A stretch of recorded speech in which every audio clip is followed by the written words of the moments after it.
आपल्या सगळ्यांच्याच बघण्यात आले असेल जुन्या लोखंडी गेटवर चढलेला तो लालसर गंज किंवा तांब्याच्या भांड्यावर जमलेला तो हिरवट थर.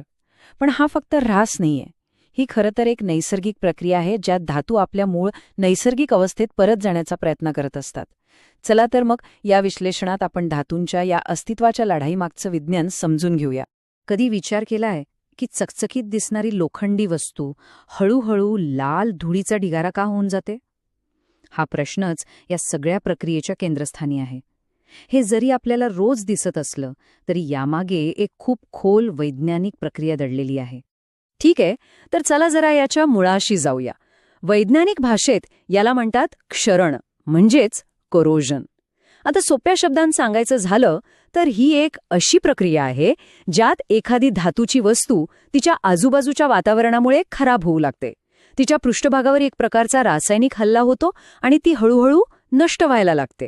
चला तर मग आपल्या पहिल्या भागात बघूया की हे क्षरण म्हणजे नेमकं काय आहे आणि ते घडतं तरी का? धातूचा हा नैसर्गिक शत्रू आहे तरी कोण? आणि गंमत म्हणजे ही प्रक्रिया आपल्या आजूबाजूला रोजच घडत असते. लोखंडावर दिसणारा तो लालसर तपकिरी थर, ज्याला आपण गंज म्हणतो, किंवा दमट हवेमुळे तांब्याच्या भांड्यांवर तयार होणारा तो हिरवट लेप, ही त्याची अगदी सहज दिसणारी उदाहरणं आहेत. पण एक गोष्ट लक्षात घ्यायला हवी की हे क्षरण काही एकाच प्रकारे होत नाही. धातूंचा ऱ्हास होण्याचे किंवा त्यांच्यावर हल्ला होण्याचे खरं तर 2 मुख्य मार्ग आहेत. यातला पहिला मार्ग आहे वातावरणीय किंवा ड्राय क्षरण. नावाप्रमाणेच यात ऑक्सिजनसारखे वायू थेट धातूच्या पृष्ठभागावर रासायनिक हल्ला करतात. आणि दुसरा, जो जास्त कॉमन आहे, तो म्हणजे विद्युत रासायनिक किंवा वेट क्षरण. हे तेव्हा घडतं जेव्हा धातू एखाद्या ओल्या वाहक द्रवाच्या संपर्कात येतो. यामुळे काय होतं तर त्याच्या पृष्ठभागावर लहान लहान विद्युत घट म्हणजे इलेक्ट्रोकेमिकल सेल्स तयार होतात. हे चित्र बघा, किती इंटरेस्टिंग आहे. तुम्हाला विश्वास बसणार नाही, पण पाण्याचा एक छोटासा थेंबसुद्धा लोखंडाच्या पृष्ठभागावर एका मिनी बॅटरीसारखं काम करतो. हो, अगदी खरे. ही एक प्रकारची स्वविनाशक बॅटरीच आहे जी स्वतःच गंज निर्माण करते. तर ही गंजाची फॅक्टरी कशी चालते? याचे 4 सोपे टप्पे आहेत. चला एक एक करून पाहूया. पहिल्यांदा पाण्याच्या ठेंबाखाली एका ठिकाणी लोखंड विरघळायला लागतं आणि इलेक्ट्रॉन नावाचे कण बाहेर फेकले जातात. ही जागा बनते बॅटरीचा निगेटिव्ह टोक, म्हणजेच ॲनोड. मग हे सुटलेले इलेक्ट्रॉन पृष्ठभागावरून दुसरीकडे जातात, जे असतं बॅटरीचा पॉझिटिव्ह टोक, म्हणजेच कॅथोड. तिसऱ्या टप्प्यात ह्या दुसऱ्या ठिकाणी ऑक्सिजन आणि पाणी हे इलेक्ट्रॉन स्वीकारतात आणि हायड्रोक्साईड आयन तयार करतात. आणि शेवटी सुरुवातीला विरघळलेले लोखंडाचे आयन आणि हे हायड्रोक्साईड आयन एकत्र येतात आणि तयार होतो आपला शत्रू गंज. पण थांबा, कहाणीत एक जबरदस्त ट्विस्ट आहे. कधी कधी गंमत म्हणजे या क्षरणातून तयार होणारी गोष्टच, म्हणजे तो ऑक्साईडचा थर, विनाशक न बनता संरक्षक बनतो. तो एका दुहेरी एजंटसारखं काम करतो. तर मग सगळा खेळ कशावर अवलंबून आहे? फक्त एका महत्त्वाच्या गोष्टीवर. धातूच्या पृष्ठभागावर नेमका कोणत्या प्रकारचा ऑक्साईडचा थर तयार होतो यावर. काही ऑक्साईडचे थर तर अगदी कुचकामी ढालीसारखे असतात. उदाहरणार्थ, काही थर इतके बाष्पशील असतात की तयार होताच उडून जातात आणि धातूचा पृष्ठभाग पुन्हा उघडा पडतो. तर काही थर सच्छिद्र असतात, म्हणजे त्यांना भेगा पडतात आणि क्षरणाचा हल्ला थेट आतपर्यंत पोचतो. या उलट काही थर मात्र परफेक्ट संरक्षक असतात. बघा, या स्रोतात किती छान समजावून सांगितलंय की जेव्हा तयार झालेल्या ऑक्साईडच्या थराचा आकारमान मूळ धातूपेक्षा जास्त असतं, तेव्हा तो थर पृष्ठभागाला घट्ट चिकटून बसतो आणि त्यामुळे तो एक संरक्षक लेप बनतो.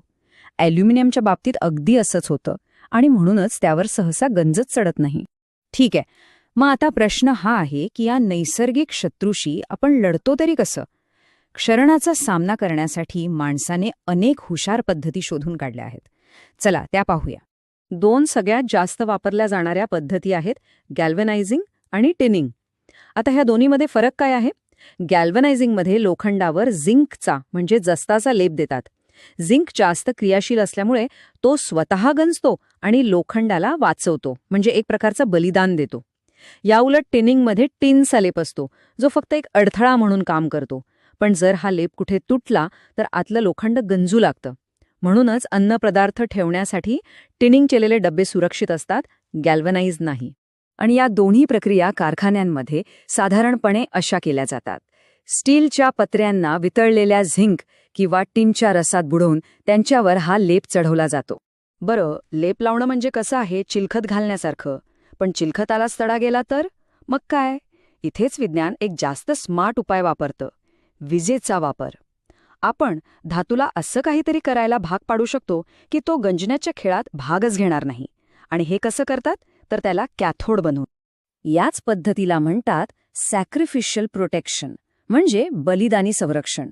इथे ज्या धातूला वाचवायचा आहे त्याला त्याच्यापेक्षा जास्त क्रियाशील धातूशी जोडतात.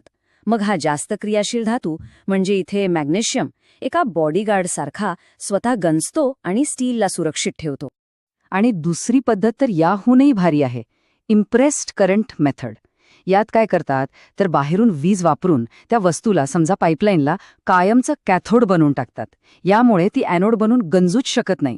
म्हणजे आपण सक्रियपणे गंजाला रोखतो. तर मग गंजाविरुद्धच्या या लढाईचं सार काय? आपण हे युद्ध जिंकतोय का? आणि विजयाची गुरुकिल्ली नेमकी काय आहे? हे सगळं ऐकून खूप गुंतागुंतीचं वाटेल, पण या सगळ्या पद्धतींमागे फक्त दोनच मुख्य तत्व आहेत.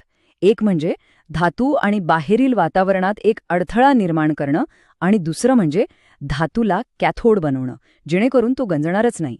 आपण धातूंना वाचवण्यासाठी ढाल बनवली, बलिदान द्यायला शिकलो, लेप लावायला शिकलो. पण विचार करा, भविष्यात येणारी नवीन पिढीची मटेरियल्स आपल्याला टिकून राहण्याबद्दल अजून काय काय नवीन शिकवतील? हा प्रश्न नक्कीच विचार करण्यासारखा आहे.